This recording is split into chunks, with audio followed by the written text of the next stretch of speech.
All right, welcome to Unit 3. In this first video of Unit 3, I'm going to go over a few things that we reviewed in Chem 1 and then just some basic conceptual things that I didn't want to use class time to talk about, but they are things that you need to know. So Unit 3 covers chapters 11 and 12 in your book. This Bozeman Science video, you can watch it in your own time, but I will show it in class. But the link is there if you want to watch it on your own time. All right, so the first thing that we're going to talk about in Unit 3 is reviewing intermolecular forces. Now, you should have covered these in Chem 1, so hopefully you remember them. There are technically 4 intermolecular forces. We're not going to talk about the interionic attraction that holds ionic compounds together. We'll talk about that later on in the year.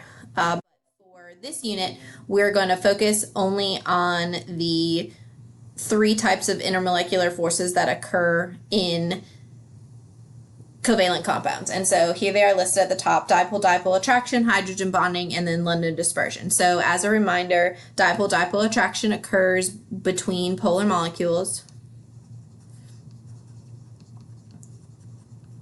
And so if we have 2 polar molecules, chlorine is going to be more electronegative, so that gets the partial negative charge, and hydrogen then will get the partial positive. And then this attraction right here between the partial positive and the partial negative ends of the dipole moment is what creates the dipole-dipole attraction. Hydrogen bonding is a subcategory of dipole-dipole, and remember, it's such a strong attraction that it's been given its own name, and it occurs within polar molecules as well, but just when you have hydrogen that's attracted to NOF, and nitrogen, oxygen, or fluorine. And those can be anywhere in the molecule because they're going to be attracted once the molecules come within close proximity to one another in specifically a liquid and a solid, as we're going to be talking about in this unit. Now the last one, London dispersion, we talk about it as being the strongest intermolecular force in nonpolar molecules. But remember that everything has London dispersion. So because everything has the ability to exist as a liquid or a solid under the correct or under the certain conditions, everything has to have some sort of attraction holding it together. And so we know that everything has some sort of intermolecular force, which is why we know that London dispersion exists in every molecule. It just may not be the strongest attraction in a molecule. So maybe something like water, hydrogen bonding is going to be the strongest IMF, but it also has London dispersion. So remember that everything exhibits London dispersion.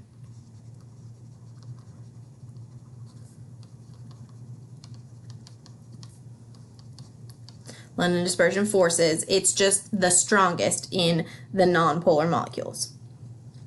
So if we know that everything has to have some sort of attraction, but they're not necessarily going to have these permanent dipole moments like HCl would have. So why do these dispersion forces exist? Well, if you think about an atom that's, the nucleus of an atom is surrounded by a bunch of electrons and they're flowing everywhere. And so if I draw a picture, let's just say and then we have an electron there, an electron there, an electron there. Well, at this moment, they are perfectly distributed around the nucleus. But at any given time, because electrons are mobile, you might get an atom that has the electrons all over here. We call that an unequal distribution of electrons. And so because of this unequal distribution of electrons, you're going to end up getting these partial positive and partial negative charges like you had up here in a polar molecule. And so if you then have another molecule or another atom that does that same type of thing, this attraction here, this momentary uneven distribution of electrons creates a dipole moment that just lasts for a split second, which is why the likelihood of something being nonpolar being a solid is pretty unlikely, because these dipole moments are really only momentary.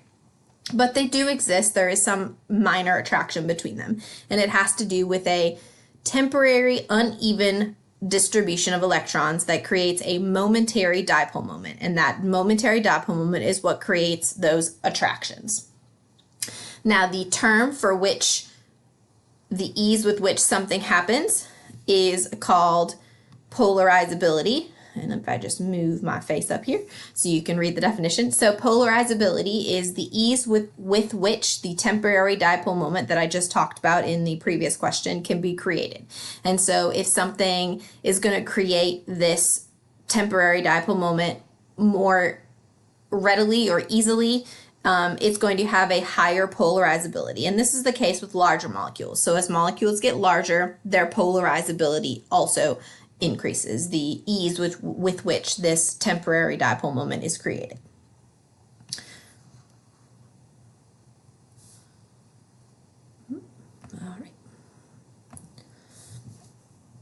All right, one other cool thing that liquids often do is they beat up on the surface of a substance. So if you look at something like this, so this is the surface, this big black line, and you may notice some of it beating up at the top.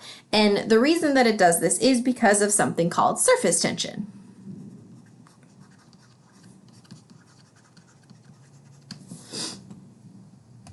Now, surface tension, by definition, is the resistance of a liquid to an increase in its surface area. So the resistance of a liquid to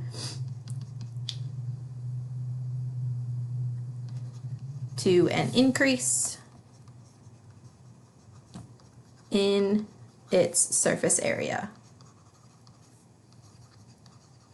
And so if you think about like a glass of water or some sort of container, that open area up here is going to increase the surface area. It's going to give the molecules more space to move. And when those molecules resist that increase, then they're going to beat up, and that's what causes surface tension. And you should know how surface tension is related to IMFs, and they're directly proportional. So if you increase the IMF strength, then that is going to increase the surface tension.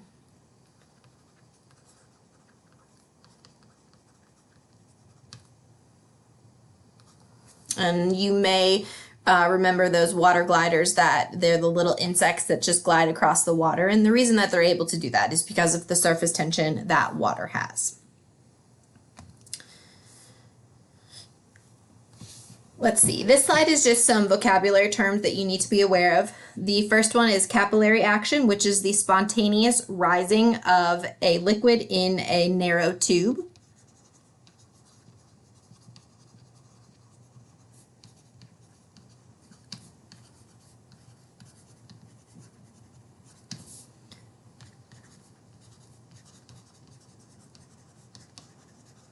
Now, in chemistry, spontaneous doesn't necessarily mean like quickly or being surprised or something like that it does in our everyday conversation.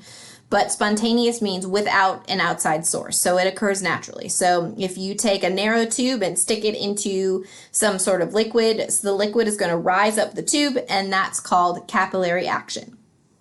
And you can kind of see it with a straw depending upon the diameter of a straw. If you have a really, really thin straw, that's going to work much better than something that has a bigger diameter. But if you take a thin straw and stick it in a glass of water, you'll notice that the water is going to rise up in the tube, and that's called capillary action. You may also have heard the term meniscus. So remember, when we're measuring something, you're always going to look at the bottom of the meniscus. And so if you have, this is our graduate cylinder, and then you'll notice this little dip in the liquid, that's the meniscus. And most things are going to have concave meniscus, and so you can see that this one, the meniscus, is concave, meaning it's rounded down. But every once in a while, you'll get a substance whose meniscus looks like that. It's convex. And so what causes this? Why is this so much less common, but still possible, than the typical concave meniscus that we are used to seeing? And this convex meniscus happens when the IMFs are stronger than the adhesive forces. So we say the cohesive forces, which are the IMFs,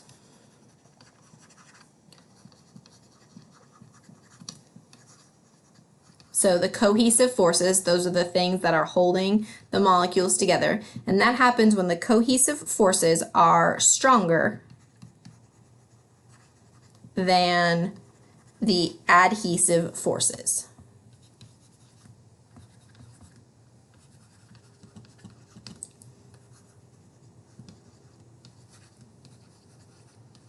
And I'm just going to use the word glass because oftentimes it's when we're measuring in some sort of glass cylinder or something like that. And this not always, but it typically happens when we're dealing with some sort of substance that's nonpolar.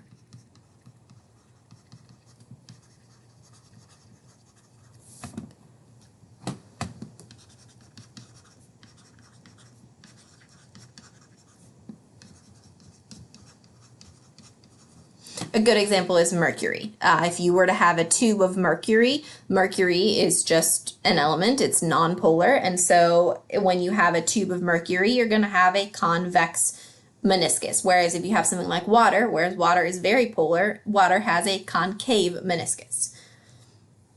And the last term on this slide that we're going to talk about is viscosity. And you may have heard this term when you talk about something like maple syrup or something like that. And so viscosity is a measure of a liquid's resistance to flow.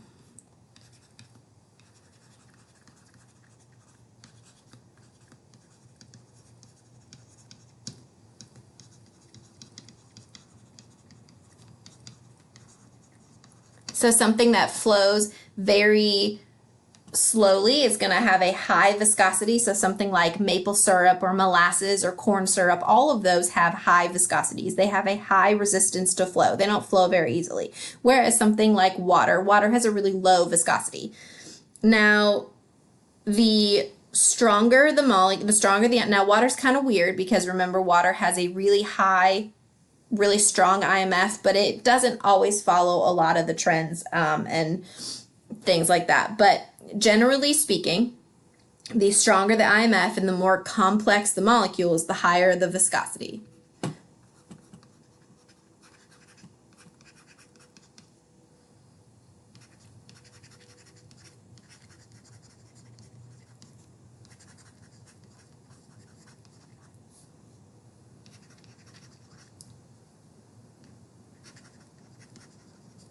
Now, it's important to know that viscosity is not just related to intermolecular forces. You do also have to look at the complexity of a molecule. So, for example, oil, while oil is relatively nonpolar, it does have a higher viscosity than something like water or something like that because its molecules are much more complex than that of water. And so it's important when you're looking at viscosity to look at the IMFs in addition to the complexity of the molecule.